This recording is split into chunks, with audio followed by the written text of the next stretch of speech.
आप सभी देखिए, इस वीडियो में हम लोग बात करने वाले हैं स्पोकन इंग्लिश के बारे में।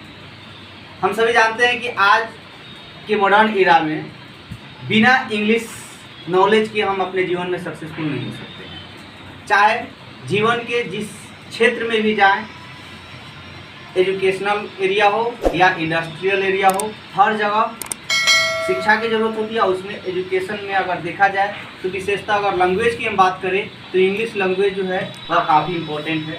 यदि हम फॉरेन कंट्री में जाते हैं तो मोस्ट इम्पोर्टेंट हो जाता है। सबसे पहला बात है कि आखिर आप सीखेंगे कैसे। चाहता तो सब कोई है लेकिन सक्सेसफुल हो नहीं पाता है। हम लोग कोचिंग पकड़ते हैं, प्रयास करते हैं, पढ़ते हैं, लाख वर्ड मीनिंग याद करते हैं, फिर भी जो है एक स्पीकर नहीं बन पाते हैं। तो कहीं ना कहीं कुछ कमियां रह जाती हैं हम लोग के अंदर और उस कमी को दूर करना है। हम आपको बताते हैं कि एक कैसे सक्सेसफुल स्पीकर आप बन सकते हैं इंग्लिश का। इसके लिए देखिए, मैंने बहुत सारा ट्रिक्स बनाया हुआ है। जैसा कि आपको बोर्ड पर दिखाई दे रहा होगा, हमने इससे पहले एक्टिव वॉइस का ट्रिक्स बनाया हुआ है जो ऑलरेडी आपको अपलोड किया हुआ है वीडियो में। आप वहाँ पर प्लेलिस्ट में देखिएगा। इसके पहले का सेम इसका जो 5 आपको स्ट्रक्चर दिखाई दे रहा है, इसका एक्टिव वॉइस का आपको मिल जाएगा। इसमें करना क्या है, क्योंकि हम जानते हैं जो भी बोलना है हमको, whatever comes in our mind and if you are telling, then it is most important that we must have idea that what is the identification of the sentences and what is the rule of that identification. If I know well, then we can easily speak, otherwise it is impossible. There is also a one point, that is environment of English, because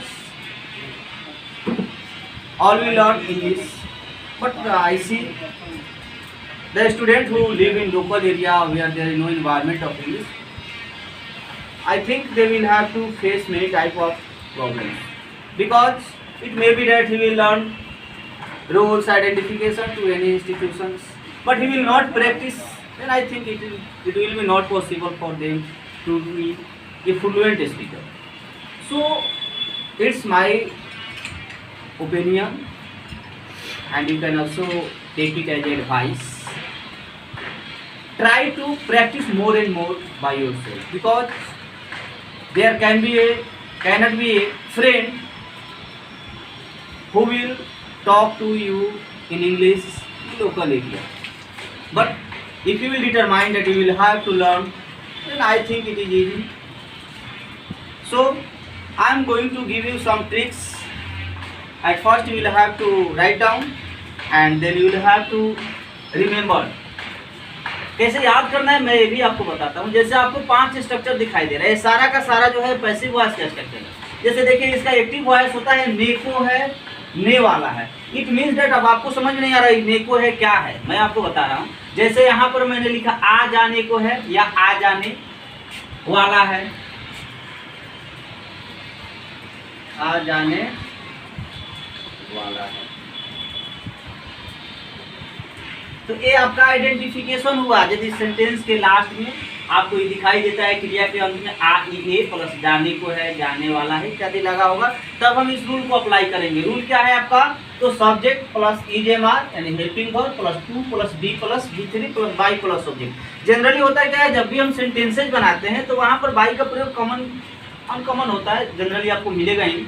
फिर भी अगर by का प्रयोग दिया है तो इस object में आप यहाँ पर बाई प्लस ऑब्जेक्ट का प्रयोग कर सकते हैं।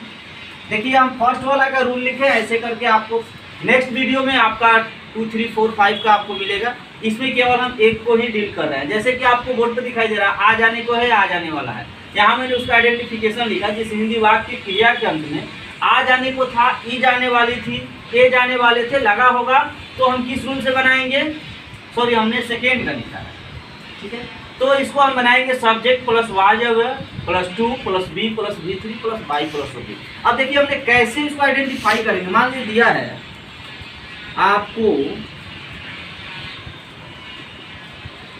पढ़ाया जाने वाला, ध्यान दीजिए यहाँ पर एक वर्ब है और इसके अंत में आ ई ए लगा है, आ जाने वाला था, या इसको ऐसे भी बोला जा सकता है आपको पढ़ाया, आपको पढ़ाया जाने को है या आपको पढ़ाया जाने वाला था। तो रूल देखिए क्या है, आपका अंग्रेजी आपका यू हो जाएगा, और यू के साथ हेल्पिंग वर्ब क्या होगा? तो were, you were, to be, और टीच मीन्स पढ़ाना होता है, तो तीसरा रूप लिखना है आपको, टॉट हो जाएगा। ऐसे और भी आप ले लीजिए, जैसे एक पत्र लिखा जाने वाला था, a letter was to be. अगर यही रहता है कि एक पत्र मेरे द्वारा लिखा जाने वाला था, letter was to be written by me. देखिए, अगर आप इंटरमीडिएट के विद्यार्थी हैं तो आपको मालूम होना चाहिए कि यही स्ट्रक्चर अभी सेंटर एग्जाम में पूछा हुआ था, कई बार बोर्ड में पूछा हुआ है। पैसिव टू एक्टिव बदलने के लिए, एक्टिव टू पैसिव बदलने के लिए, if you have remember this all the structures it will be very easy for you to change passive to active, active to passive. It will be very easy, but it's most important at first to learn it. अब बात है कि आप identification भी जान गए, rule भी जान गए, मैंने आपको एग्जांपल भी दिया, ये भी बताया बताना कैसे है, बनाना कैसे है। अब क्या करें? तो आपको याद हो गया होगा, लेकिन आप प्रैक्टिस नहीं किए हैं। इसके लिए आप ओरल प्रैक्टिस कीजिए, ज़्यादा से ज़्यादा सेंटेंसेस लीजिए और ओरल ऐसे बोलिए खुद। जैसे पैसा कमाया जाने वाला था, money was to be earn. पैसा खर्च किया जाने वाला था, money was to be spent. आपको बुलाया जाने वाला था, you were to be called. आपको आमंत्रित किया जाने वाला था, you were to be invited. अंग्रेजी सीखी जाने वाली थी, English was to be learn. वर्ग में अंग्रेजी बोला जाने वाला था, English was to be spoken in the class. गरीबों के बीच कंबल बांटी जाने वाली थी, blankets were to be distributed among the poors. भिखारियों को खिलाया जाने वाला था, the beggars were to be feed.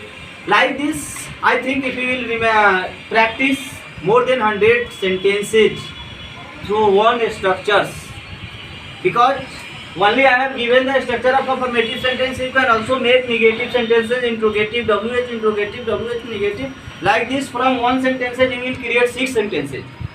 And if you are making 100 sentences, then automatically, if you will convert negative, interrogative, WH and WH interrogative into, then it will be 500 sentences.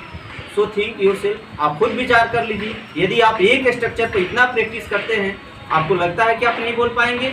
मेरा दावा है आप 100% बोल पाएंगे।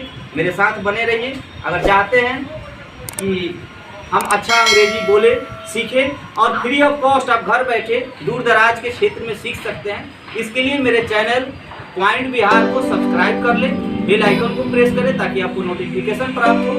Thank you.